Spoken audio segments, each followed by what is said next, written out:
Wondering if there's still opportunity in real estate? Today I'm going to share with you an interview I did with Noah Escobar, 22-year-old agent that in his first full year closed and had pending contracts in excess of $16.5 million. This is one where you're going to get some insights that you can apply to your business no matter how long you've been in the business.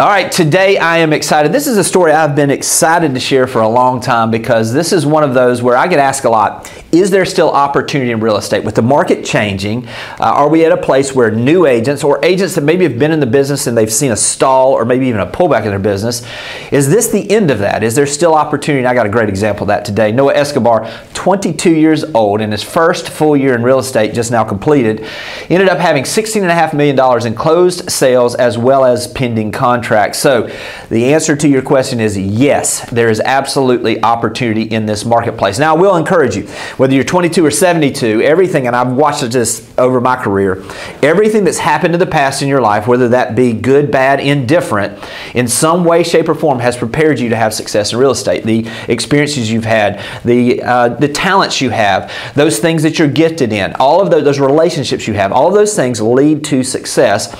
So I want us to just kind of go back, Noah, and really let's talk about kind of how you got started. Nobody typically goes into real estate because that's what they've always wanted to do. How did this come about? And then we're going to talk about exactly what you did so that hopefully somebody watching this can get inspired to go out and take some action.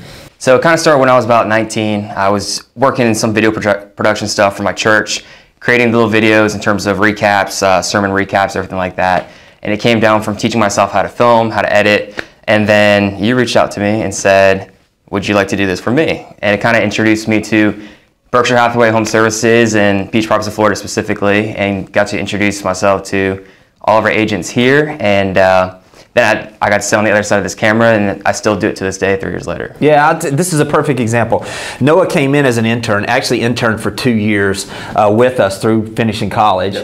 During that time, I don't think he had any idea about going into real estate. Maybe he did or maybe he didn't. But either way, he sat around, saw what was going on, and began to understand what it took to be in this business. So a great point with this is if you're someone that is getting ready to get in real estate, or you're thinking or you're planning into the future, or you're at a place, one of the things that Noah, and the reason why he's been able to sit in some of the rooms he sat in, to listen to some of the content, see the interviews we've had, is because he took what he was good at and he offered it to those of us in this business, some of our agents, me, some of the other folks in this. And by doing that, then he was able to learn and maybe accelerate some of your growth probably when we're looking at it that way. So you watch it for 2 years. Here we are. Now you finally graduate from college. You decide, hey, I am going to go into real estate. Now you're at this point where you've watched the good, the bad, and maybe the in-between. Yeah. So let's talk about what you decided you wanted to do right out of the gate, what you wanted your business to look like, and where you focused out of the gate. Yeah, I think the hardest part about real estate just starting out is nobody's giving you leads. So I had to figure out, okay, I can either generate these leads myself, or when I started in the height of the market in 2021, everything was moving so fast that people couldn't keep up with all their leads. And so I found a couple top producers and I said, hey, if you ever find these leads slipping or you need help assisting more people, running at a 50-50 split, whatever that looks like, joining their team or joining a partnership and getting those lead flow and working those people and closing those and building that trust with people. And a lot of these people already knew me through doing video stuff for the company. So it was an easy transition from a place of trust and that they like me to now start working with their business. Yeah, and again, this is a situation where Noah was bringing value to get value. So in other words, he was trading. I know there were some of the agents that you did where you were like, hey, I'll trade out doing some video production for you, doing some social media for you in exchange for you mentoring me a little bit, maybe spending some time with me or giving me opportunities to sit open houses, do those things. Now you may be sitting here saying, well, I'm not good at videography. That's fine. What are you good at? Are you good at photography? Are you good at social media? Are you good at relationships? Whatever it is, having that ability to take whatever it is that you're good at and offer it to those top producers, I promise is going to accelerate your. I think one of the cool things about that too is if you look at the average NAR statistic of how old an average agent is, it's around 55. So being 20s and 30s, you kind of have that different perspective that you can offer to an individual that's maybe a little older, maybe be a lot out of touch with technology, maybe doesn't know how to pick up a camera and effectively write a script.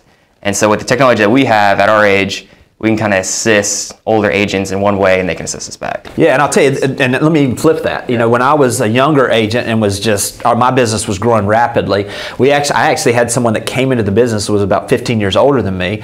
And one of the things that he came into the business, he came with a business background, and he came in and he said, "You're really not organized, are you?" And I was like, "Yeah, I'm not." And he said, "Look, why don't I help you organize your business?" And because he was helping me organize my business, even though he was older, so it doesn't have to be younger helping older, just whatever it is that you're good at, he took his organization skills, helped me apply that to my business, and I'll promise you, there was, you know, there were these top producers that are in your office, that are in your company, that are around you. They can't get to everything that they've got, or they're not effectively getting to those folks. Right. So that was a great way to start building some relationships and adding some value to people. But then ultimately, you know, I know the majority of your business didn't come from that. Yeah. The majority of your business came from stuff that you did. So where did you want to focus, you know, as far as to start generating some business on your own? I know when a lot of people get into real estate, the biggest thing they want to work is their sphere of influence. And so everyone I have is 21, 22, or their parents. And I grew up in Tallahassee, where our average price point right now is $330,000.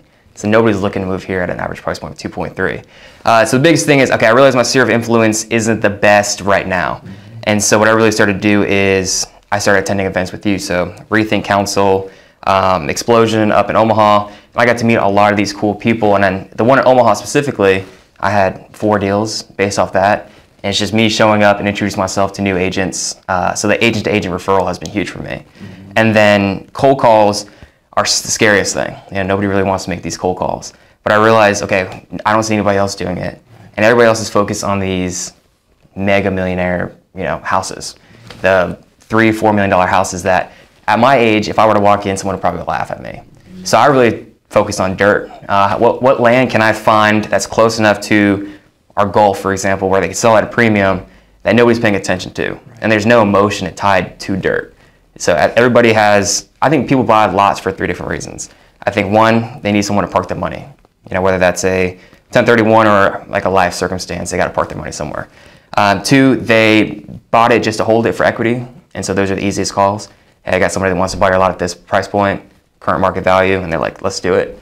And then the third one is they want to build and never got around to it. So at that point, I can either connect them with a builder and get a builder referral, or, you know, connect them with an investor and they kind of work that together if that's their eventual goal. Yeah, and one of the things that's unique about that, and this is the way I built my business too, was going and finding landowners, because here's the process of this. Especially, you know, there are landowners that are not in your area. These are out-of-town landowners. Because we're on the coast, this is predominantly what happens here. But I did this in a rural market where there were tracts of land that were 10, 20 acre tracts where no one was, you know, these were out-of-town owners that had been in the family for 20 years. They had not even thought about this thing. And when I called them with values, they were pretty amazed. Same thing that happened with you on these lots. One of the things is there is a lack of emotion there. And it's another one of these where everybody's looking here and you're going against the grain and you're going over here, which created opportunities. I think at my age, you definitely have to. Yeah. There's times I call people, and whether that be $1 million or $2 million condo, and I call them and they laugh. They say, hey, you sound just like my grandson. I say, how old's your grandson? They say 25. I'm like, I'm 22. Like, do you trust your grandson? And, you know, a lot of times it creates that, a little bit of friction just based on how I sound, you know, anything like that. And a lot of what we do is, with all of our people being majority out of state, we don't get to see half the people that we interact with. With the cold call originally, what happened was I called circle prospecting, so there was a lot that sold in Seagrove at a record price at the height of our market. So I was going ahead and calling different lot owners and seeing if anybody else was willing to sell at that price point. And I called this family. So I just tracked their number through skip tracing on the internet. You get their phone numbers and the emails. And so the phone number associated with his name, I called first. And I got the voicemail, and it was his wife. And okay, I was like, okay, there's another number associated with that. Let me try that one. And it ended up being him, and he picks up, and he's like, did you really just call me and my wife? And I was like, yeah, you know, there's 2 numbers associated with your name and all this stuff. And he's like, after a little bit of cussing, he's like, don't ever call me again. And so I could say, okay. And I just felt that feeling in my stomach like I was sick. And so, you know, he's like, don't communicate with me ever again. So what would I do? I sent him a text. I said, hey man, you know, I'm sorry. This is kind of how I'm trying to build my business and all this stuff. And he's like, no problem. I'm a broker up north. Let me know if you ever come across this. And so he introduced me to 4 of his buddies, and we ended up double-siding lots in Seagrove. And now we're building 3-story, these beautiful houses. And hopefully going to sell those when it's done in September. Yeah, I think this is the thing is a lot of times, we think about that and we have the fear of that, but literally everything you want in life is on the other side of that fear of picking up the phone. And it's scary, man. When you get cussed out, you don't want to pick up that phone. Yeah, but it's not as, it's not as often. Bad. Yeah. And in reality, they can't come to the phone and eat you. But I will say the critical part is adding value. If you'll notice there, you just continue to add value. Yeah. One of the things also is with land. I want to speak specifically to land in this for those that are out there and trying to find transactions right now. This is the life cycle of selling a lot. You find the lot, you list the lot. A lot of times, if you have that lot, then you have the ability to go find builders. I know you had them that were willing to buy those lots, so you were going and finding the lots, and you were double siding, getting both sides, more commission there. Those builders then, or those investors, are looking to possibly build spec houses. That's what's happening now. You're sitting there, you've sold them the lot, you've got both sides of the sale on the lot, you've referred them to a builder, so you're getting a builder referral, and now you're also going to be able to list those places, those spec houses that are going to be in the $1 million+ range. So here we are, one phone call has now generated all of that, and it was a bad phone call. So this is one of those to encourage you, listen, everything that you want in life in this business is on the other side of conversations, and you never know which one is going to be that one. But identifying those out-of-town owners where you can add value to those folks and then continuously adding value to those folks really does make a difference. All right, so let's talk about this. That's been obviously the life cycle. You took that one. Let's talk about the first one you did, though. You sell the first lot. What did you do then to compound that into additional lots? I did what I usually do is circle a prospect and say, hey, I sold this lot for this price. Would you have any interest, or what are your plans for your lot specifically? Because I knew if I connected with my builder, there's money avenue there. I knew if I sold a lot, there's money avenue there. And it's hey, we're just holding on to it, then I get to meet somebody. Right. And eventually enough, touch points, maybe they'll consider selling.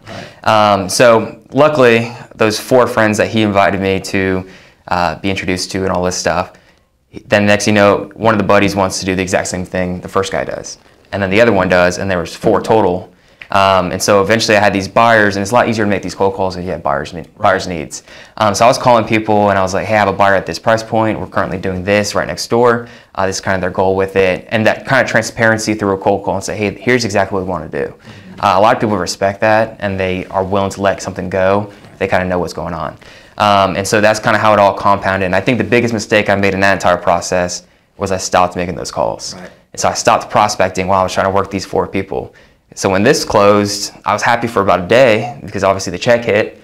But then right after that, I'm left with nothing. Right. So kind of that cycle, I think, what I see a lot of people go through, and I think I had to go through it myself to kind of realize, okay, I can't be stuck in that same position. And so, I'm not the best with time blocking or anything like that. I think the best thing for me is just kind of doing those unsolicited video CMAs. And I think that's a lot of things that people don't see in the forefront, so nobody knows you're doing and all that stuff. But definitely getting in touch with people. I mean, my sphere of influence now, a lot of their parents own these condos or houses in our surrounding areas.